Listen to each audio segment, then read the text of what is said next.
पहलगाम जो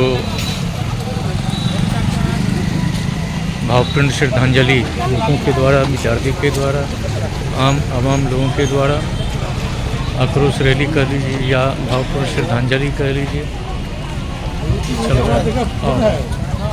और सभी छात्र छात्राएं, नौजवान और बढ़ते लोग, मीडिया कर्मी भी हैं। हाँ है ना, सभी मीडिया कर्मी लोग हैं। हाँ हाँ आ गया। ये हमारे मीडिया कर्मी हैं, चंदन जी हैं, प्रभु जी हैं, विनय भूषण जी हैं, विनय कुमार राय, अशोक कुमार जी, समस्त मीडिया कर्मी भी हैं। और कदम से कदम मिलाकर आक्रोश पूर्ण व्यक्त करते हुए और भावपूर्ण श्रद्धांजलि अर्पित किया जा रहा है पुनः प्रखंड मुख्यालय विभूतिपुर में।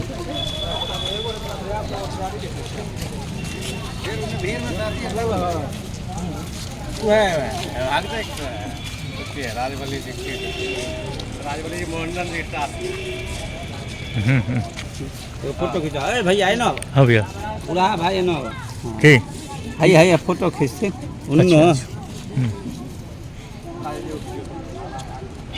हमारा बिना मोमबत्ती ये मसाले चल पड़े हैं गांव लोग मेरे गांव के। सर एगो हाँ खींच देते हमारा मोबाइल से हमारा उद्देश्य पहलगाम जो आतंकी हमला हुआ था, हम चाहते हैं कि जिस तरह से हमारे सेना को क्षति हुई है, हमारे देश की एक बहुत महत्वपूर्ण घटना हुई है। जिस तरह से हमारे देश के साथ पाकिस्तान बार बार अटैक कर रहा है, हम चाहते हैं कि मोदी सरकार उस पर भी अटैक करे, पाकिस्तान में घुस के उसको मारा जाए, तब पाकिस्तान को समझ लगेगी कि हाँ क्या चीज़ है हिंदुस्तान। और ये घटना बार बार होती है। जब भी एक बार डोनाल्ड ट्रंप आए थे उस समय भी हुआ था, अभी उपराष्ट्रपति आए हैं फिर भी हुआ। ऐसा क्यों बार बार ऐसा क्यों होता है? इसलिए आप लोग कैंडल मार्च निकाले। इसलिए हम लोग कैंडल मार्च निकाले हैं। क्या कहोगे बाबू, क्यों कैंडल मार्च निकाली? बोलो बोलो। नहीं, क्या नाम हुआ आपका? मेरा नाम धर्मेंद्र कुमार। पिछले वर्ष भी पुलवामा में हुआ था, इस बार पहलगाम में हुआ। क्या आपको लगता है कि पौ का जो ककहरा है, पौ से पुलवामा, पौ से पहलगाम और पौ से पाकिस्तान, ये कोई पौ से कहीं संबंध है क्या? हो सकता है। अच्छा अच्छा। होने के लिए तो कुछ भी हो सकता है। अच्छा, लेकिन अच्छा। ऐसा हम लोग उनको मौका नहीं देंगे। अच्छा। क्योंकि अगर कहीं ना कहीं हमारे वहाँ पाकिस्तान जो कश्मीरी हैं, कश्मीरी हिंदुओं के साथ अत्याचार बहुत ज़्यादा हो रही है। ऐसा क्यों? अगर हमारी सेना, ये सवाल किन से है? देश के प्रधानमंत्री से है या आम आदमी से है या मोदी सरकार से है? अच्छा। हम उनसे सवाल करते हैं कि उन पे अटैक किया जाए पाकिस्तान पे। और अगर देखिए अभी आप लोगों ने भी न्यूज़ में देखा होगा कि वो लोग पहले से घात लगाए बैठे थे। तो ऐसा नहीं है, हमारे देश में खुफिया एजेंसी हैं, उन लोगों को तो पता होगा फिर वो लोग क्या कर रहे थे। कहीं ना कहीं अगर बार बार अगर कोई हमारे देश में आते हैं, विजिट पे आते हैं, तभी ये हमला क्यों होता है? हो सकता है राजनीतिक मुद्दा भी हो सकता है, होने के लिए तो कुछ भी हो सकता है। लेकिन हमारा उद्देश्य, हम कैंडल मार्च निकालने, हमारा शांति का उद्देश्य है कि हम चाहते हैं कि उससे भी बदला लिया जाए। अच्छा। ये भारत जो है धर्मनिरपेक्ष राज्य है, बिल्कुल। शायद ये हमारी कमजोरी है, शायद इसका फ़ायदा बार बार उठाया जा रहा है और हमने पुलवामा से कोई शिक्षा नहीं ली। बिल्कुल। और फिर दोबारा हुआ। तो अगर इस बार आपके हिसाब से या देश की जनता ये पूछती है वर्तमान सरकार से, हमें तो कि क्या हमें जी कुछ ऐसा काम किया जाए जो अगली बार फिर इस तरह की घटनाएं ना हो, और लोगों के अंदर में इस तरह की जो बैड एलिमेंट है या जो आतंकवादी है, उग्रवादी है, जो भी है, उसके अंदर में खौफ हो कि भारत को छेड़ो नहीं, भारत को छेड़ोगे तो छोड़ेगा नहीं। बिल्कुल। ऐसा मानते हैं? बिल्कुल मानते हैं सर। ठीक, धन्यवाद।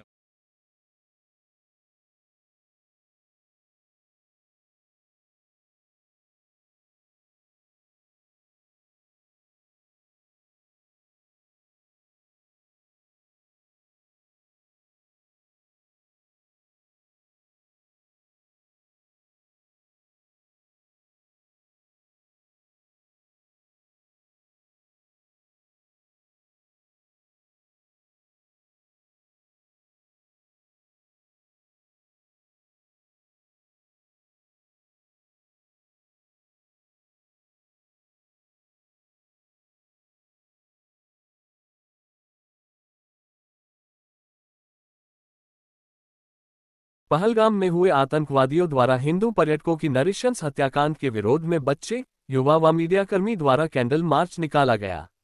आज देर शाम में विभूतिपुर प्रखंड परिसर में आम आवाम, युवा, बच्चे, दुकानदार, जनप्रतिनिधियों द्वारा पहलगाम में विगत दिन आतंकवादियों द्वारा कश्मीर की सैर करने आए दर्जनों हिंदू सैलानियों को टारगेट कर गोलियों से छलनी कर नृशंस तरीके से हत्या कर दी, जिससे पूरे देश में आक्रोश का माहौल है। फलत अपने आक्रोश को दफनाकर शांति का पैगाम लिए विभूतिपुर प्रखंड के लोगबाग ने कैंडल मार्च निकाला। सैकड़ों की संख्या में लोग गांधी अंबेडकर स्मारक उद्यान पार्क में जमा होकर थाना मुख्यालय, हॉस्पिटल होते हुए मुख्य सड़क होते पुनः उद्यान में एकत्रित हो कैंडल को बापू और अंबेडकर प्रतिमा के सामने रखकर मृतकों के प्रति श्रद्धांजलि दी गई तथा 2 मिनट का मौन धारण कर मृत सैलानियों के प्रति श्रद्धांजलि देते हुए ईश्वर से उन सभी के आत्मा की शांति के लिए प्रार्थना की गई। मृतकों के परिवारजनों के प्रति भी धैर्य और शक्ति प्रदान करने की प्रार्थना की गई। इस दौरान युवाओं से रूबरू होते प्रखंड प्रमुख प्रतिनिधि दिलीप कुमार सिंह उर्फ पप्पू जी ने कहा कि वर्तमान केंद्र सरकार को पूर्व में हुए पुलवामा में घटित 40 जवानों को बम विस्फोटक से हत्या जैसे घिनौनी कांड से सबक लेते हुए एक ठोस कदम उठाना चाहिए ताकि भविष्य में फिर पुनरावृत्ति नहीं हो। समाजसेवी श्याम कुमार कुशवाहा ने कहा कि पहलगाम में आतंक के शिकार हुए प्रत्येक सैलानियों को शहीद का दर्जा देकर सरकार के द्वारा एक सच्ची श्रद्धांजलि मानी जाएगी तथा भविष्य में ऐसी घटना न हो, एक कठोर सामरिक नीति का प्रयोग कर आर पार की लड़ाई से आतंक का जड़ से खात्मा हो सके। देश की संप्रभुता बहुत मायने रखती है। ये हम सब नागरिकों का सम्मान है, इसके साथ की समझौता नहीं। एक तरह से छद्म युद्ध चल रहा है जो कतई बर्दाश्त नहीं। वरिष्ठ मीडिया कर्मी मनोरंजन मिश्रा ने मोदी सरकार को कठोर चेतावनी देते हुए कहा कि मोदी जी, आपने लगातार 3 टर्म से प्रधानमंत्री है, बस अपने पद की चिंता किए बगैर एक ऐतिहासिक सामरिक नीति को लागू कर ऐसे आतंकी सरगना और उसे पनाह देने वाले देश कोई भी हो बख्शा नहीं जाए। अमरजीत ठाकुर ने कहा कि आतंकी का कोई धर्म, जाति नहीं होती, कठोर दंड का भागीदार होता है। प्रभु नारायण झा वरिष्ठ पत्रकार ने कहा कि धर्मनिरपेक्षता हमारी कमजोरी नहीं समझे कोई भी राष्ट्र। हमारी सांस्कृतिक विरासत अक्षुण्ण है और सदा रहेगा। राम कुमार महतो ने हमारे नेता सत्ता सुख को थोड़े देर के लिए दरकिनार कर दे तो हम हमेशा विश्वगुरु थे, हैं और रहेंगे। कैंडल मार्च में अशोक कुमार, सौरभ चौधरी, विनय कुमार राय, राजबली, धर्मेंद्र, विकास आदि सैकड़ों युवा छात्र छात्राएं भी थे।